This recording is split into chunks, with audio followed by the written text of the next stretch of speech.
laptop to be delivered. All right, motion to adjourn. Motion to adjourn. Second. All in favor? Opposed? Ayes have it. Thank you, Laurie. I got all those. You gonna get a copy of the regular agenda?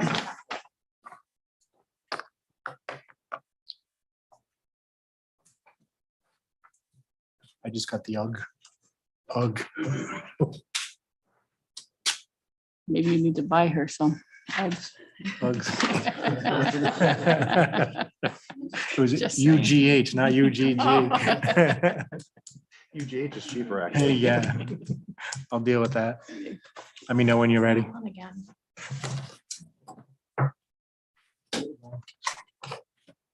I think we need to put a new big TV in the budget, Mark. I think that one's on its way out.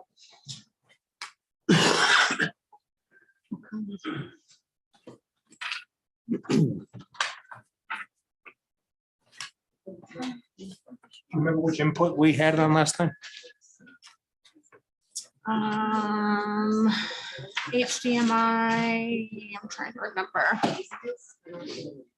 Cable, One of was the it? Dell computers, HDMI laptop. If I remember correctly. There you go. Thank you.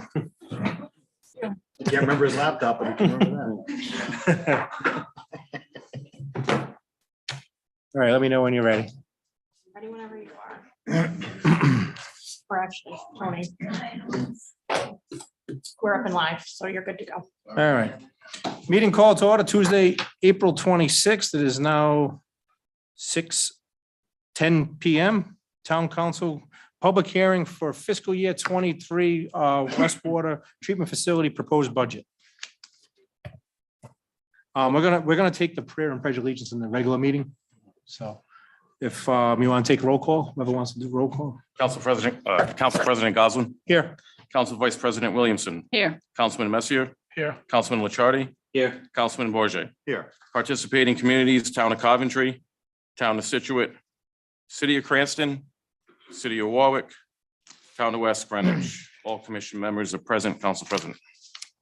Thank you. Mark, any updates? No updates. I'll defer to Jeff and Anthony on Anthony? the presentation. Anthony?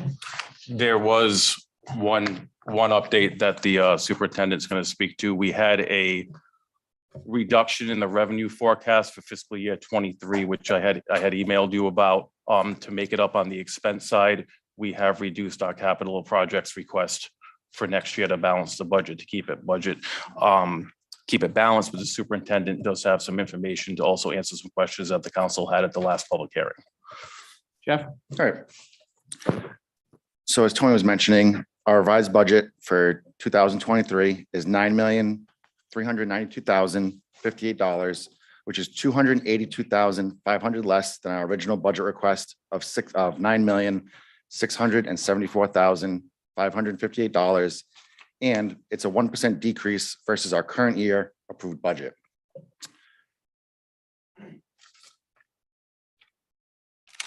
We have balanced Tony already mentioned, we balanced our budget by capital funds. We reduced our capital funds for the year from $540,000 to $257,500. If approved, the budget as proposed would not rely on sewer assessment revenue or unrestricted funds to balance the budget. At the last public hearing, there's questions regarding how the proposed rate increase of $4.25 per 100 cubic foot would impact multifamily properties and apartment complexes such as Royal Mills.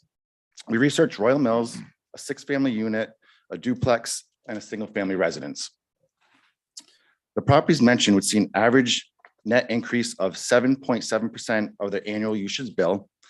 We also reviewed the bill for Monsignor DeAngelis Manor, and the net increase for this property would be 4.6%. There's also discussion about the facility saving money by using fusion. In a year-over-year comparison, we project ordering 26% less of one chemical and 31% less of using another chemical this year versus last year. We are trending down a chemical usage. Unfortunately, due to the escalating cost of chemicals, we're not going to see that number reflected accurately in the budget. However, if ordering the same quantity of the two chemicals as were last year, our chemical costs would have increased by $16,381 over our current request. Hopefully, this cost will eventually level off or decrease, and we will see a monetary savings by using Fusion by reducing our chemical line item request in the future budgets. And that's all I have for an update. Tony, do you have any other comments? No, not right now. I just want to explain that actually prior to when we had the revenue forecast was reduced by sorry, I gotta go back to my numbers here, the 282.5, I did go through the budget. I did look at it line by line and felt the most prudent place to take that money was from the capital projects. The budget as presented, we're always open for discussion, ideas, thoughts, feedback. It's a tight budget. There wasn't a place that we could go to reduce $282,500. So just wanted to give you a little more explanation why we did take it out of the capital budget. Thank you. Any questions for Jeff? I just want to go back to the overtime.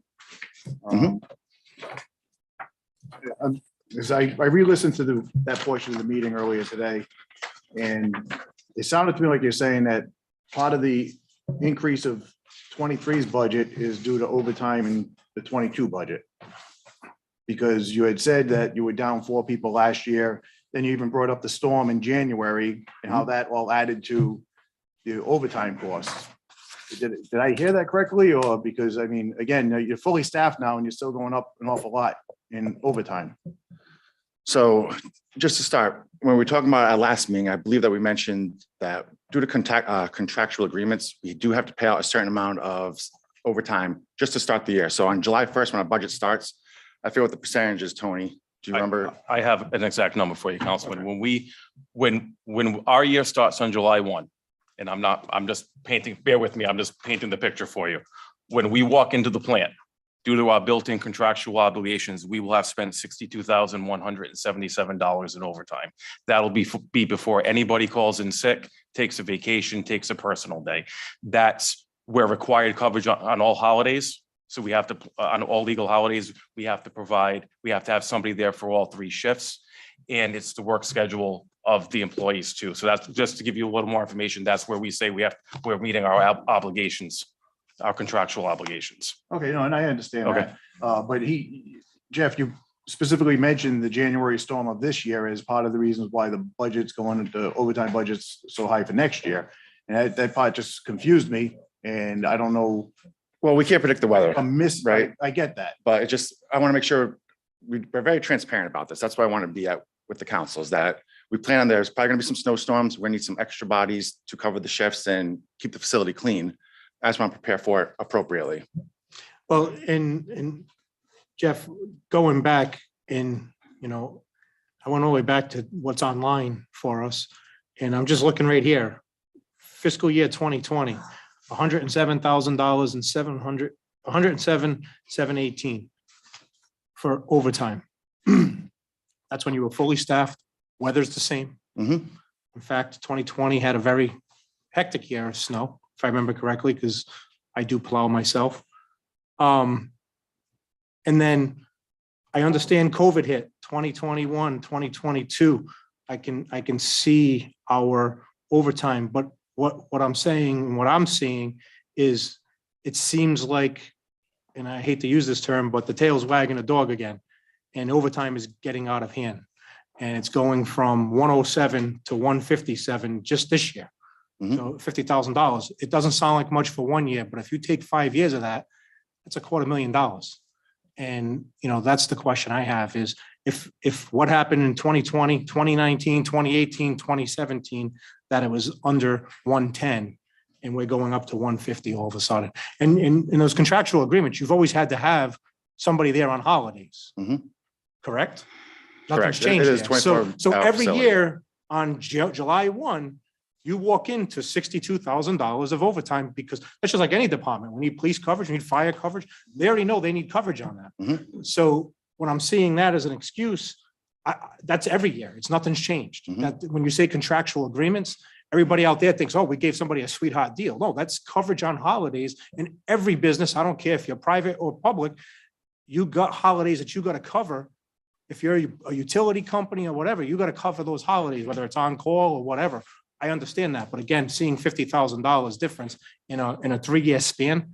And I understand COVID happened, and I understand there was reasons, 1 week on, 1 week off, and there's a lot of things I didn't agree with during that time, but it happened. But here we are, $50,000, and that's a big chunk. It's not something, and you want to look at, this year we're looking at 157,867. I mean, that's a lot of overtime Mhm. for a small group. How many employees? 24, I believe. 24.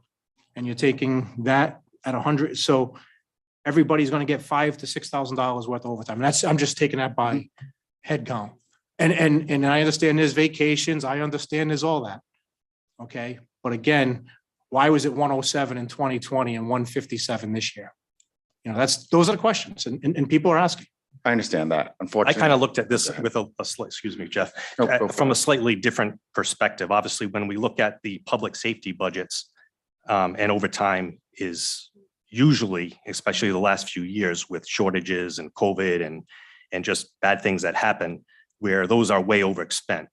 I think the superintendent and his office manager tried to do a much more aggressive job in actually predicting reality. I obviously, back in fiscal 20, you mentioned it's just under 108,000, 21, 148,000.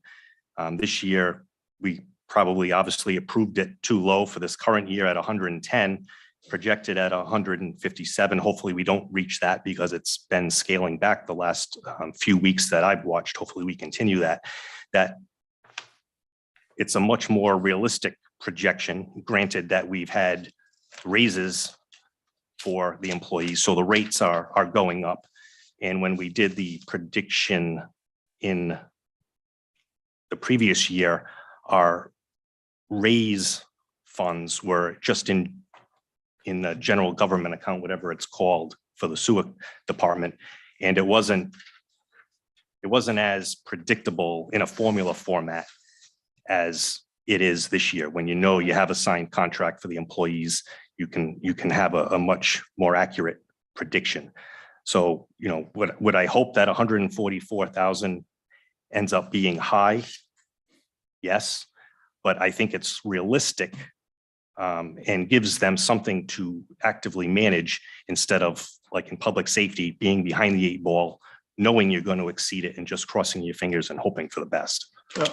And I understand that, but going from 110 to 144,000, when, the last 2 years, as already mentioned, with COVID and, short staffed 4 people, now you're fully staffed. COVID's on its way out. I mean, people are still getting here or there, but it's not like it was for the last 2 years. You're not gonna have as much to fill in there. I just think that's a pretty good jump. And then, I don't know what Dave meant by the tail's wagging the dog again, because, but I've heard some things that makes me try to understand it a little bit, but I don't have the full understanding that Dave would have as far as any kind of abuses that might be going on, because that's what it sounds like from his comment. And that's what I'm hearing, is there's some abuses going on. That's why I'm focused on it, is because, we're looking at a rate increase for the users. And, if there's abuse going on, I think we can make sure we nip that.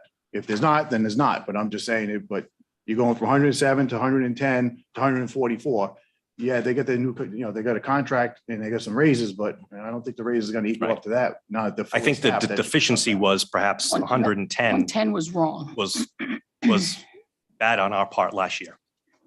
So it makes it look like, It was bad in your part Well, last no, year. no, it because- wasn't, because, Mark, I'm sorry to cut you off. It You were wasn't short. because you were short. And if you look at your salaries, you're going from 222 to 160. right, but So, I don't think we so were that's shocked gonna that go we were back up short. to- We knew we were short. but that's going to go back up to, and that's going to go back up to 222, which your 4, or it's going to go even a little higher with your 4 new employees. So with that going to be going back up at 213, you would think overtime would come down in basic math, and it's going up. So that's the thing that sticks out is back in 2020, evenly staffed, your salaries were 191. Your overtime was 107. Now your salaries proposed for next year are 213, fully staffed, and your overtime is 144. That's, Well, that's just Council technical and President. management. So technical management is just No, I'm people Look at that, the top line. that's non-union You employees. have to look at the top line, which would be the sewer salaries, sewer department salaries. even that, Yeah, that's went from 862 to 997 for this year, right? Mhm. To 1,072,000. Yep. That did go up drastically. But I think that's because you're gonna be level staff. partly, yes. And again, overtime, I mean, Do you still have floaters? We call them spare operators. Again, things I'm sure have changed, but in the past, there were two floater positions where if someone was out on second shift, got hurt out for like 2 months, that person who was dedicated as a floater would come in and take that shit. That would be their job. Mhm. They'd be first, second, or third shift, wherever needed. So and that was done to cut the overtime. So would you still? We still actually do have that. We have an employee that's out right now. So someone signed into that position for a 2-month period. So there's, So that should, long-term, yes, but if someone just takes a week off, normally we would just fill it. If they're on the off shift and they take a week off, we just fill it with overtime. If someone is injured or sick, whatever may have you, and they're out for several months, then we post that position to fill that position temporarily with another employee. who's your, I would think, I mean, and the only reason I'm bringing this up, because you're looking at a rate increase. Mhm. So I'm looking at, I took this back and thought of how can you even nickel and dime it to make it less of a rate increase. Mhm. So I would think you would use that floater, like if somebody's out on second shift, there's not many on second and third shift, one guy on third shift, one Mhm. person on third shift. That person is gonna put in for vacation for a week, you'd have that floater, all right, you're gonna work, in 3 weeks from now, you're taking that shift. Mhm. Because we're looking at a huge increase in OT. So, and I'd like to thank you too, because I've been critical about the whole fusion thing and not getting the answers, but thank you for explaining that tonight. You're welcome. But back to the overtime. Mhm. So are we using that? Are we using the staff in the most efficient way is what I'm trying to ask.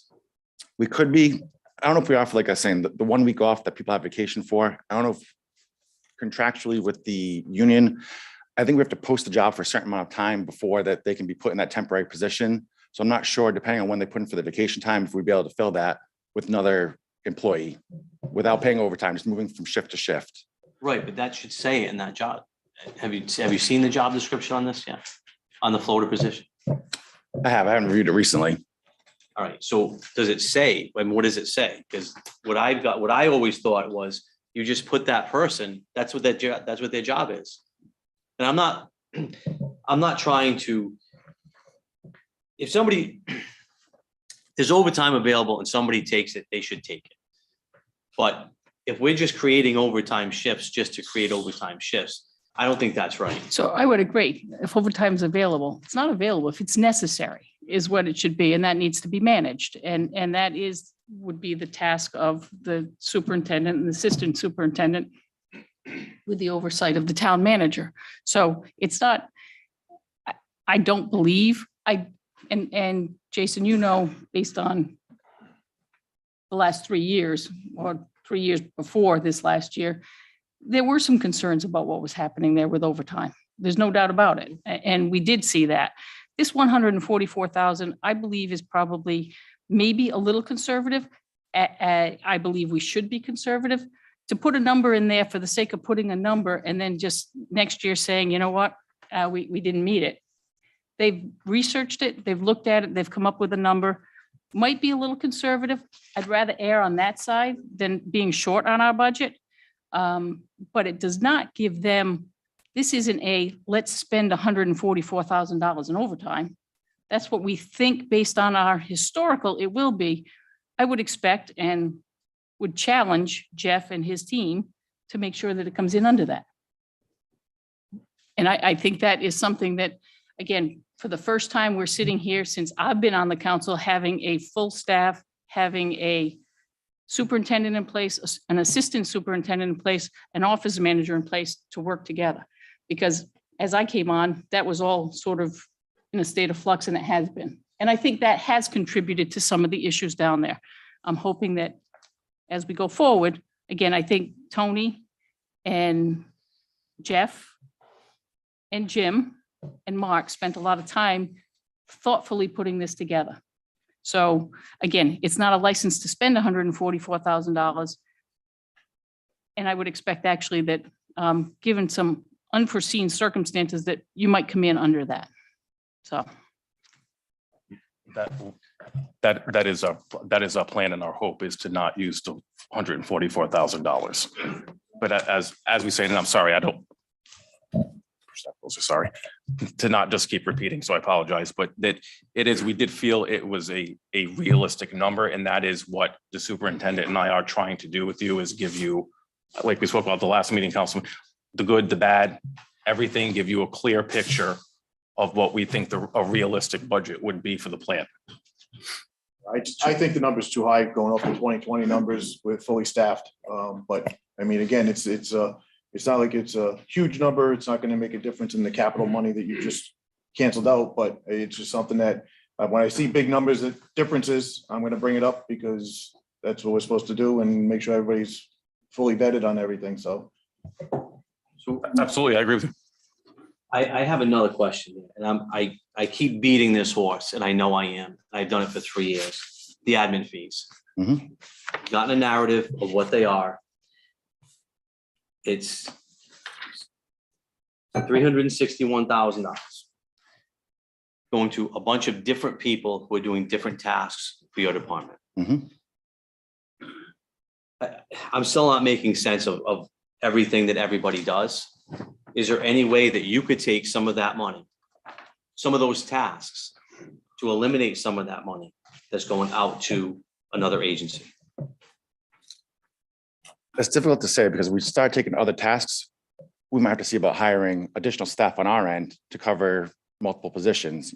You know, if we're using 5% we're paying 5% of one salary, another salary, we might have to have extra bodies at the facility now to do all those tasks. So I know that admin fees are challenging, but I think the finance director did a great job doing a research and putting together what other communities do as well. So I don't care what other communities do. I'm looking at this because it's a rate increase for us. You know, and that number is only going to increase because as it's based on wages. So everybody that's doing work for the sewer department, when they get a raise, that everything financially involving that person is going to increase. So this 361, if people are set to get a raise for next year and the year after, which is going to happen, that 361 is going to increase next year and the year after and the year after that. So that number is only going to grow, which means you're going to be asking more in your budget to pay for another budget. So does that mean a rate increase every year?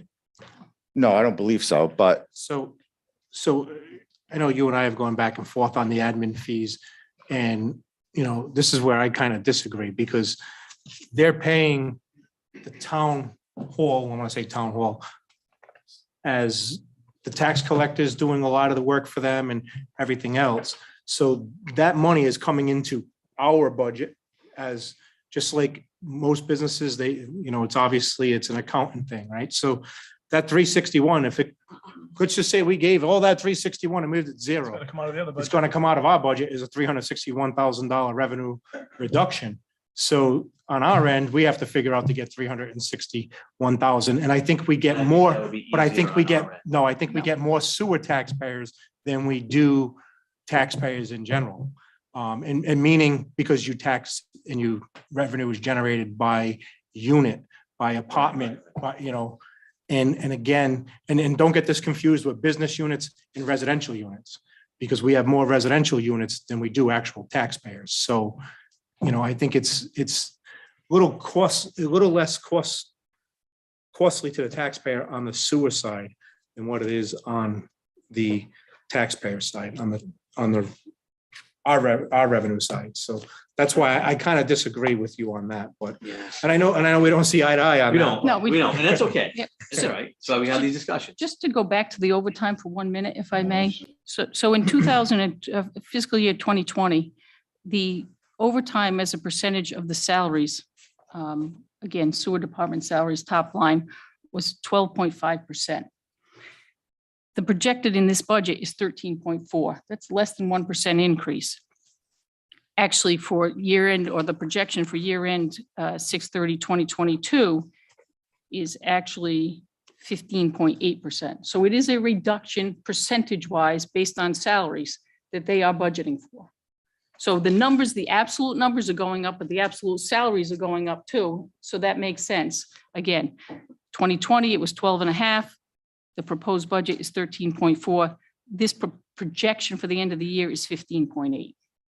So again, I do believe that it was looked at thoroughly. Yes, there hopefully is some conservatism in there. And as I said, I would challenge you that I would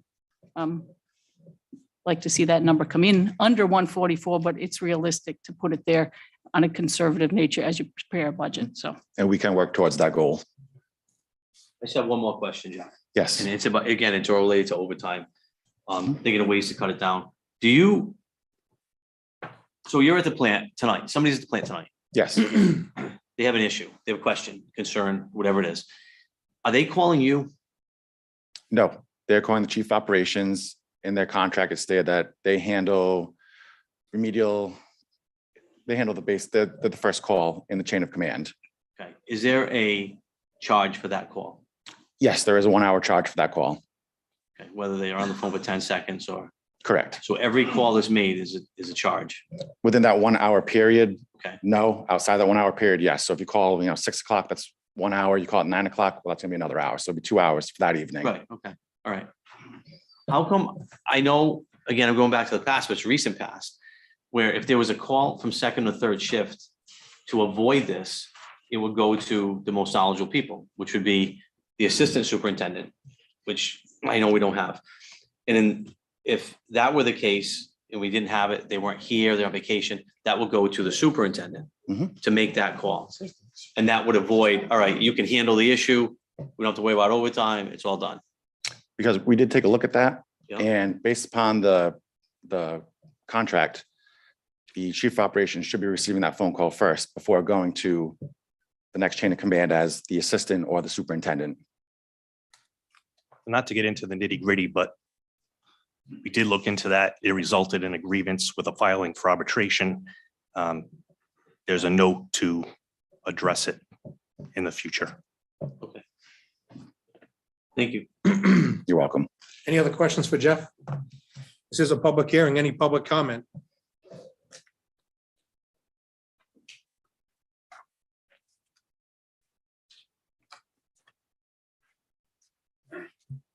Derek, the taxpayer, 62 Andrews Ave. Who writes these contracts? Who signs them? Who reads them? Sounds very in favor of the labor versus the taxpayer. It is a process that has taken many years to get where it has gotten. There have been some concessions and some gains back. It will take equally as long, my guess is, to get it to where it should be. If I can be guaranteed thousands of dollars in overtime, can I get an application? You cannot be guaranteed thousands of dollars in overtime. Well, it sounds like it. We're gonna go up in overtime fees instead of down. So is salary going up? It's a percentage of salary. That's how Okay. it's. And then, they say we're gonna work hard to get it down. But if you budget the 144 in and they don't go down, is there a repercussion for that? That would Or is it be- we just go keep going up? That would be for the town manager to discuss with the sewer. Are we gonna track it as we go? Yeah, we do quarterly Absolutely, reports, yes. absolutely. They give us, Absolutely. they give us monthly reports when they meet us, and we can look at that and we can And track who it. runs the department? Runs it? I'm That would- sitting back there trying to figure out who that'd be runs it, Jeff. because you're asking questions of who takes a call, who does this? I sat back there, the last one, listening to the budget hearing for this, nearly fell off my chair. That we have zero money in the bank. Is there any money in the No, disaster no, fund? no, no, no, no, no, No, no. you Nobody misheard said that. there's zero money in the bank. That's not correct. You misheard that. The savings? There are savings in the bank. We have an. How much money is in the three communities disaster fund? In our unrestricted funds, there's approximately a little over 3.2 million right now. So it's where it belongs? It's No, low. it's low, To because be we- truthful to you, sir, with the Whoa. wastewater facility, it's low. So who owes, West Warwick or the other two? No, West Warwick has spent that money Been in the last several budgets. That's what we're trying to get away from. So we have taken from I'm just that. standing here listening. We're gonna go You up. didn't let we're me gonna go up- finish. Okay, go ahead. Sorry. We have taken from that savings account over the last several years to balance the budget. That is not a practice that we can continue. No, So this budget does not do that for the first time in many years. So we don't have zero in the bank. Please don't walk away with that idea. We actually have, I'm not gonna walk Okay. away with that. I'm asking the questions because I Yep, sat it's a back fair there. I question. don't understand the whole budget for sewer. I never really got involved, but when it's gonna cost more money for me to flush my toilet, then I'm gonna ask some questions. The other problem I have is this community keeps growing in size. And now here we are, we're gonna pay more money to the sewer. At what point do we stop adding to this facility and how much more can the facility take? That's a big question. there's capacity and I would, So I don't need the technicals tonight. Well, I'm just- I'm just- well, but Well, you there- asked the technical stuff, That's so right, you want to, yeah, you want to give me the yeah, answer to the right. technical stuff. I just, I don't know, it doesn't make sense. it's an but- enterprise fund. It's run as a business. It's a separate entity, if you will. Again, the admin fee, they're purchasing those services from the town. That's why they actually pay the So when town does the contract come back up? 3 years. Beautiful. So in 3 years, it's time to pull the reins back, sounds like. I would suggest to you, Derek, that the last 2 negotiations, they have been. Okay, And if you've ever been part of negotiations, it's a give and take. Yeah. And for the most part, they've been giving and, we've been taking. Yeah. So, I don't know, I guess we're gonna have to ride the wave, as we say, and see where it goes. Again, But this budget, there is an increase. The average, and Tony, please help me, is $27 per Let me get back. average user I think that's what it came out to. Bear with me for Um, 1 second, Councilwoman. for the year, for the entire year. The average user. Yes, I'm sorry, it took me a second. Net increase would be $27 for the year, Yes. for the average user. What is an average user though? Can you Right. We explain based that? it on, I went through the councilman, I had the billing clerk give me everything that's going to be billed out for next year, and the average consumption came out to 6,000 cubic feet. So that's what I based the average user on. So is that residential, commercial, and industrial? That's residential, commercial, that's anybody that uses water that gets a bill from us. Right. Well, I'm sorry, let me back it up. The 6,000 cubic feet. Mhm. I don't want to misspeak to you. Is the average residential, Okay, Correct. what's going to be Correct. used? That's It's what I was 6, I'm asking. sorry, Is this- Yes. that's why I want to make sure I answered your question. This Is commercial, 6,000 cubic feet is the average residential user. all right. Okay, any other public comment? Hearing none? Motion to adjourn? Second. All in favor? Aye. Opposed? Ayes have it. Yeah.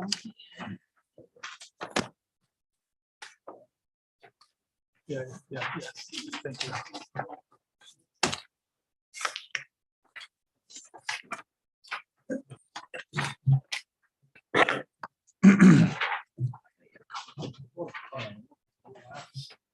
Laptop. Sorry, didn't help myself.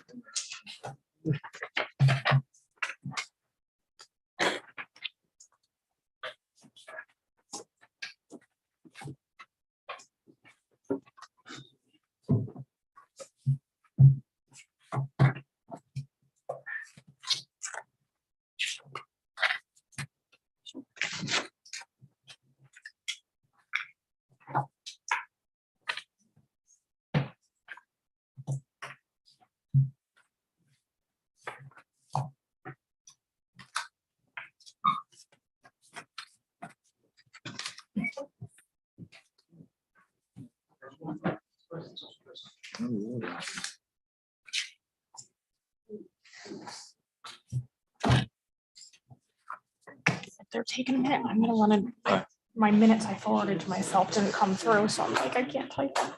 Thank you.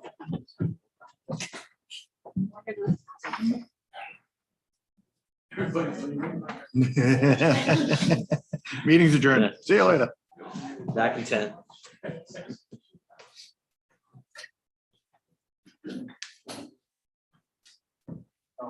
My water was with my budget, so I don't know what I do with it.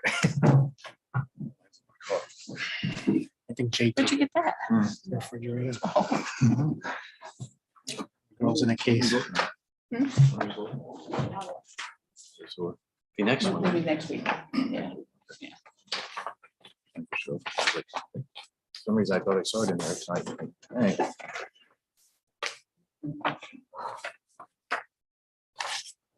No, because you have to do a resolution with the rates. Yeah.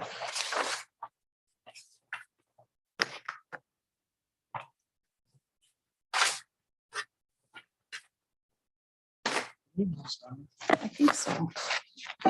She had to go in the.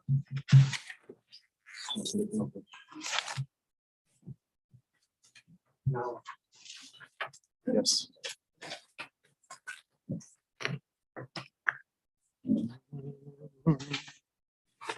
I need my own door.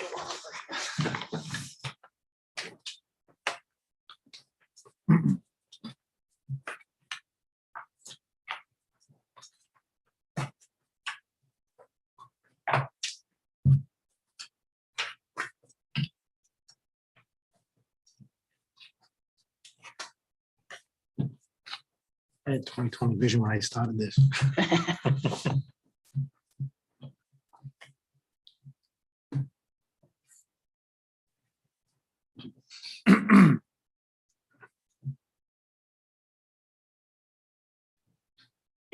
You're up and ready to go. Oh, You got okay, 20 we're waiting on you. Oh, sorry. Sorry. Meeting call to order today is Tuesday, April 26th. It is now 6:44 PM. Town council meeting in the town council chambers to go over sewer. Mark, will you lead us in prayer?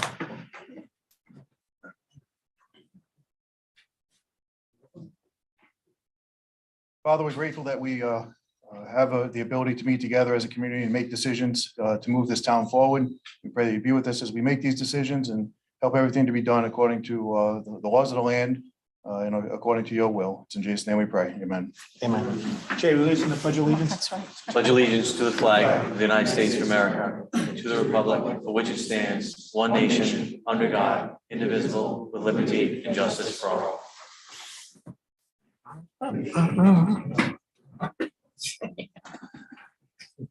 I know, these chairs.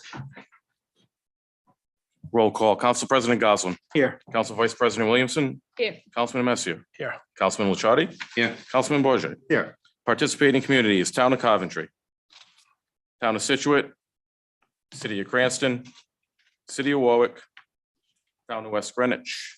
All commission members present, Council President. All right. First item on the agenda is minutes, approval of the minutes of the March 15th, 2022 Sewer Commission meeting. Move approval of the minutes. Second. Moving second, any discussion? Hearing none, all in favor? Aye. Opposed? Ayes have it. Next item is Town Manager's Report.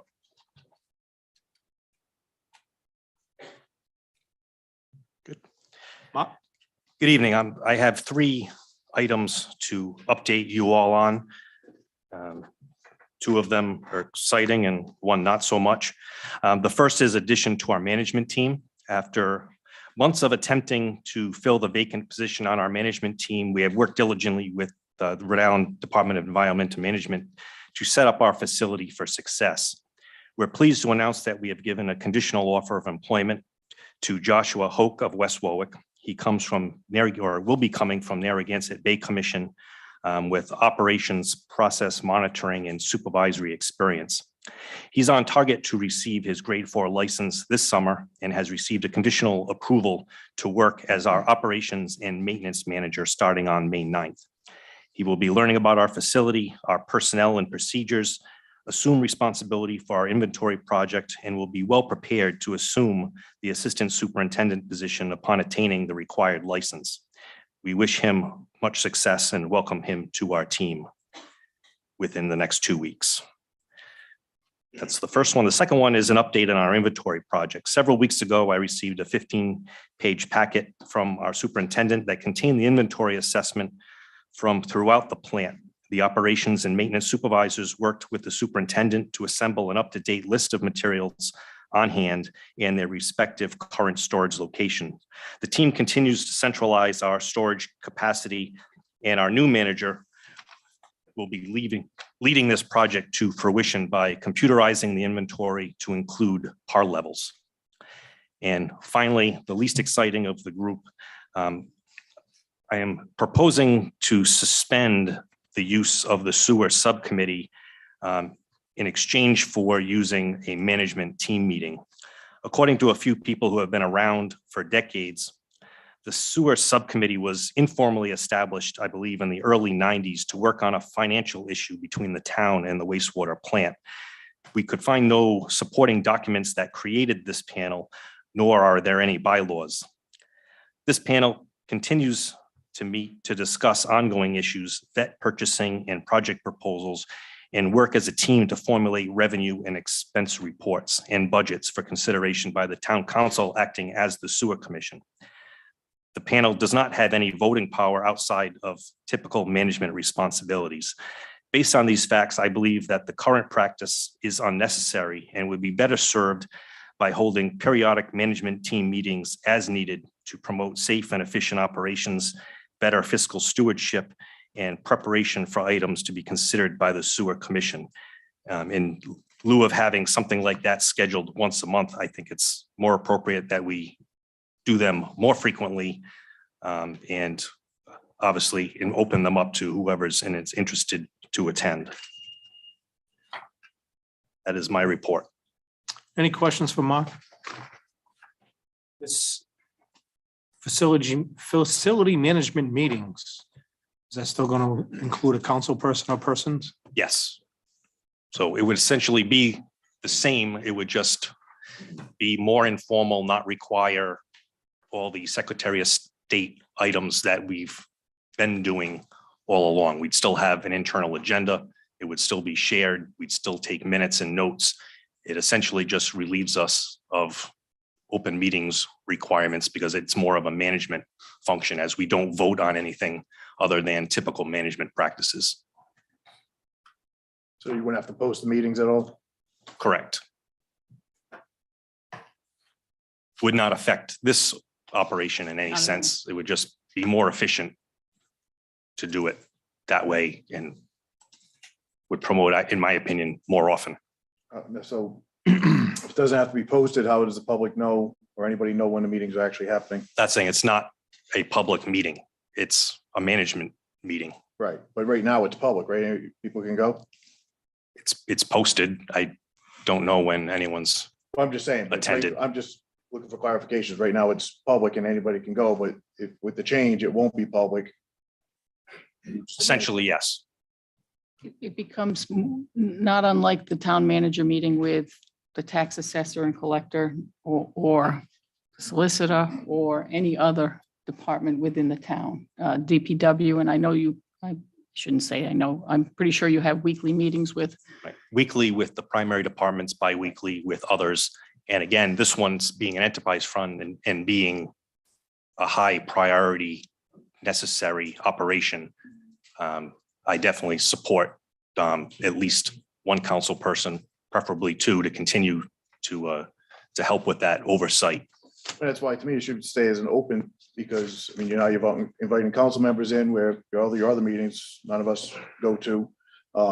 Because We would never work to attain a quorum because anything that requires a vote needs to come before this. No, panel. and I understand that. I'm just saying it's, the transparency aspect of the whole thing. If they have council members there, to me, it should be like more of an open meeting rather than just a management meeting, because we're not part of the management team for the enterprise fund. Right. Right. Again, So- I go back to when this was originally set up, it was set up for a specific purpose. Like, I'm not certain why it did. If it necessarily needs to be that way, if that's the desire to continue, then it should be formally established properly with bylaws. And I just don't see the need for it. For what the group does is strictly advisory without votes to handle day-to-day, not necessarily day-to-day operational things, but more prepping things and just That's general why I don't- awareness. I guess So that's why I don't know why a council member has to be part of it. I don't think they need to be anymore. It's just a So- luxury so that person has a little more direct contact since it's Well, an I'm not saying they enterprise can't fund be there. I and mean- can be a liaison. I'm not saying it can't With you be there, but folks. I mean, right now, we almost require one to be there. So then that's what I was thinking, like, when for instance, the issue we had on Providence Street last year, whatever time that was, like, we would send that to the sewer subcommittee to look at, talk about, investigate, and then bring it to a council meeting. So now, if these are less informal, are we gonna go straight to this agenda and put those items on this agenda? No, you'd still send them to me. I mean, what gets sent there typically, I think, is operational matters. Should be handled by the superintendent and his team with me to get it done, whether the management meeting needs to discuss it, help vet it, brainstorm it with the various people that show up. Well, it's not like the traffic committee is not posted with the Secretary of State, right? And they have, It's just a working, correct, but a it's working a similar, group it's to a help similar group. support and make It's a recommendations. similar group that makes recommendations and it's not posted on the Secretary of State and it's not something that the public attends and they make some important decisions, but they come back to us before we vote. I don't know, it just sounds similar to that in that aspect.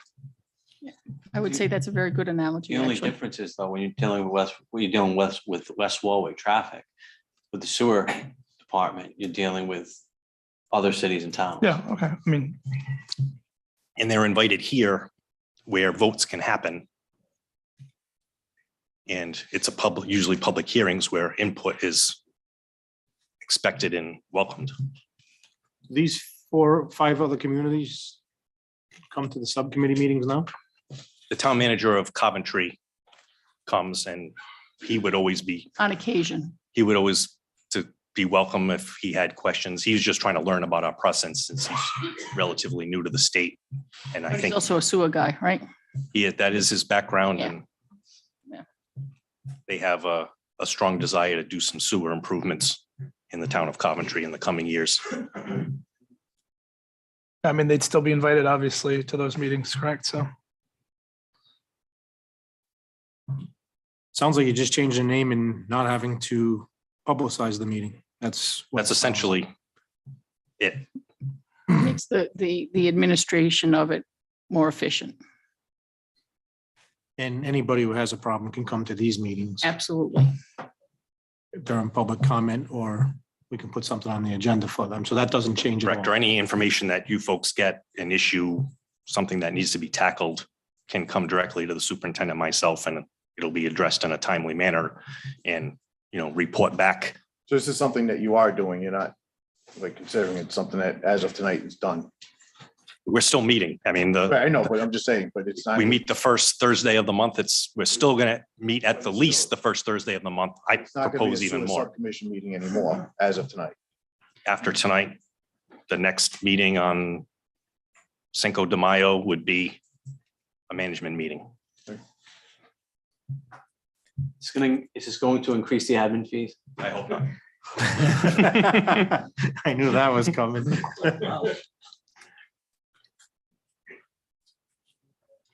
Any other questions for Mark on the town manager's report? Thank you, Mark. thank you. Next is the superintendent's report. Good evening again, council. So operations for the facility of March 2022. Our average daily flow was 6.7 million gallons per day. Our max flow was 11 million gallons per day, and our minimum flow was 4.1 per day. Our CBOD removal was at 97%, which equated to 3.0 milligrams per liter, and our total suspended solids removal was 98%, which equates to 2.6 milligrams per liter. Our phosphorus, we achieved a 0.33 milligrams per liter, which is below the permitted limit. For sludge, we had 358 tons go to Synagro, 220 go to the landfill, for a total that went out in March for 578 tons. For our collection system, there were 3 backups in the public line, one on Lockwood Street and Ontario Street, one on Spring Street, and one on Fairgreen Drive. The private line had a block up on Archibald Avenue. We had 2 odor complaints from a resident on Providence Street, and there were no facility violations in March. Updates, I know the town manager already touched upon the inventory update, so I won't comment too much on that. The other update was plant awards for 2021. The facility received 2 awards. One was the Gold Award for not having any violations for the year 2021. And myself won the Operator of the Year Award for managing and excellence in leadership in the wastewater organization. Congratulations. Yeah, good Thank you. job. Excellent Thank job. you. That's all I have for my report. Any questions for Jeff? When are we gonna get an inventory again? It's on the There. agenda. Oh, Do you, oh, no, it's on the agenda. beautiful. There's plenty of pages of inventory on this one. Thank you. So it's actually, there are 16 pages of items throughout the How plant, much of each item? including, I did have to ask what Fort Knox Awesome. inventory was. Thank you. Fort Knox inventory. Some of our small garages where we keep Yeah, stuff. well, I guess, yeah, I guess. Any other questions for Jeff?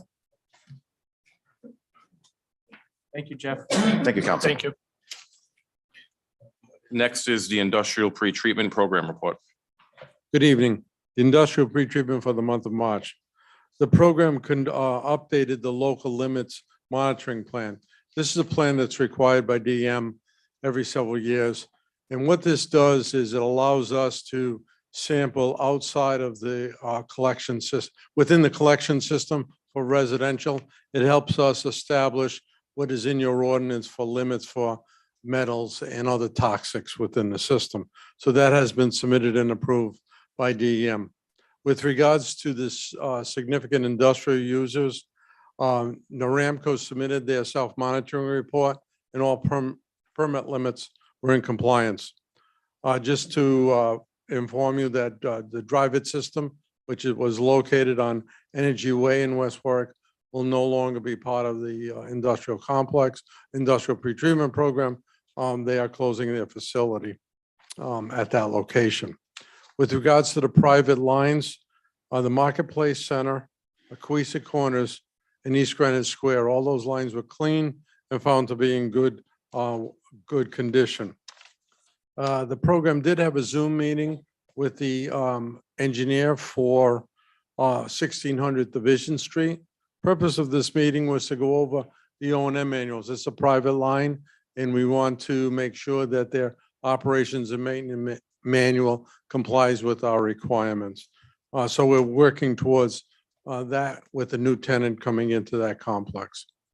The Center of New England did submit their own a draft of the operations and maintenance report. Unfortunately, the document lacks a lot of the basic requirements of the program, and we sent them a letter indicating what we wanted to see in this program. This area is extremely difficult because it's under receivership, and we go back and forth. We'll see this next O&M manual when another unit wants to tie into that system, and we'll squeak a little more and get some more information. That's unfortunate, but that's the case. With regards to the food services industry, there were 10 of them that were inspected this past month. Of them, all but a few had some issues. Rox Market did order and install a grease recovery device for their meat department, but in further inspections, found that the kitchen area, that grease recovery device had failed, and we talked to the manager and he's replacing that one. Just to let you know, the Courthouse Deli, which is, it took over the Restivo's Deli, and they are under a consent agreement, and we're working with them to comply with that consent agreement. Chipotle's Mexican Grill, when we went to go inspect it, we found they had no slips for their cleaning of their grease recovery. In finding that out, we also found out there was a change in ownership. Now, change in ownership of property just requires that new permit to be issued so we can establish what the ownership is in a chain of control. That new man, we met with the new manager, and they will be providing us the grease recovery slips for Chipotle's. With regards to a new permit, There is a new restaurant at East Greenwich Square, Tavern on the Square, and we did issue them a new permit. With regards to new construction, 1180 Tyoke Avenue.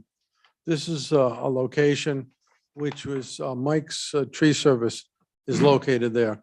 When we went to go inspect it, we found that, well, not only is Mike's Tree Service there, but there's an iron haulers, which does maintenance on heavy equipment.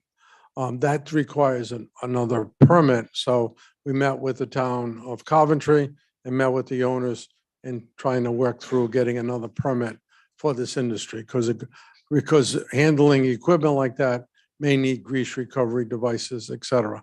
So we'll be working towards that. Thunder Mist at 1 Washington Street here, they have made the connection to sewer. But in doing so, a couple of things we find out, and that's one of the reasons we always ask that the line be TV'd, if it's an old line. Well, during the construction of the Thunder Mist and the sewer connection, we found that the owners of Arctic Playhouse had a backup. Well, come to find out, they hired a contractor. They did TV it. There was a break in the pipe. They did further investigation and found they're not connected to the sewers directly. They're connected through the Thunder Mist property. So now this is, again, these things that we try to resolve before, and you keep asking me, why are we making these people do this? This is a basic reason. So now we have, the two property owners have to talk and get an easement so this problem can get corrected for the Arctic Playhouse. So we're working with them. But I just wanted to bring this out as an example of sometimes why we ask these questions to get this thing taken care of. The Century Plaza on Sandy Bottom Road, they completed the construction this month. We did review some plans for Keys storage on Keys Way. That did not meet the requirements, and we sent them a letter. Same thing with Mega One on Legris Avenue. They submitted plans, did not meet the requirements, and we again sent them a letter. We did meet with the representatives of the Warwick Hotel partners. They're taking over the Spring Hill Suites Hotel on James P. Murphy Highway.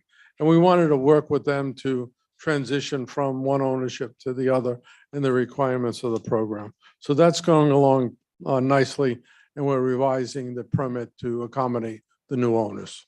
That's all I have. Any questions for Jim? Thank you, Jim. Thank you. Next is the financial report, and that would be me. Good evening again.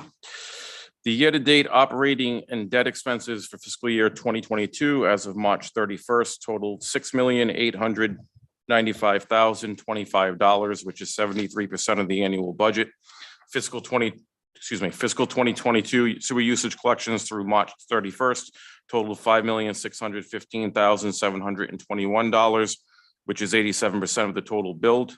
Fiscal year 2022 sewer assessment collections through the end of March totaled $247,416, which is 111% of the total billed. Cash and investments on hand through March 31st totaled $3,242,131. And I just wanted to provide an update on the 2021 private pump station billing.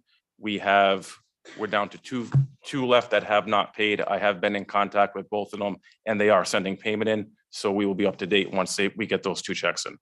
Awesome. Good work, everybody. Yeah, that was a Thank you. great job. Thank you. Any questions for Tony?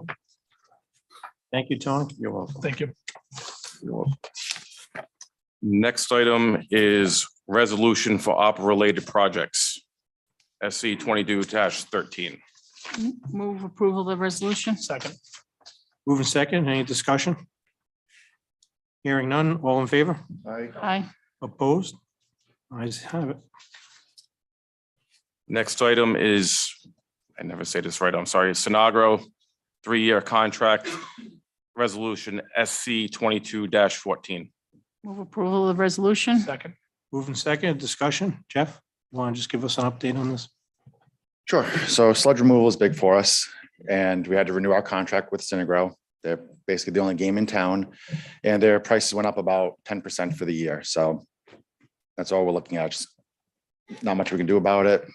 If we can try to go somewhere else, we could, but unfortunately, we can't, not for a higher price. Any questions for Jeff? Hearing none. All in favor? Aye. Opposed? Ayes have it. Next item is Siemens 3-year contract resolution SC 22-15. Move approval of contract? Second. Moving seconded. Jeff, you want to give just a quick, Sure. They handle our HVAC system for the facility. So they have computer programs. They do an annual inspection. So I think it's about $4,000 a year for the 3-year period. any questions for Jeff on this contract? Hearing none. All in favor? Aye. Opposed? Ayes have it. Uncle File. Next item on the agenda is Anderson Hauser Maintenance Agreement SC 22-16. Approval of the contract? Second.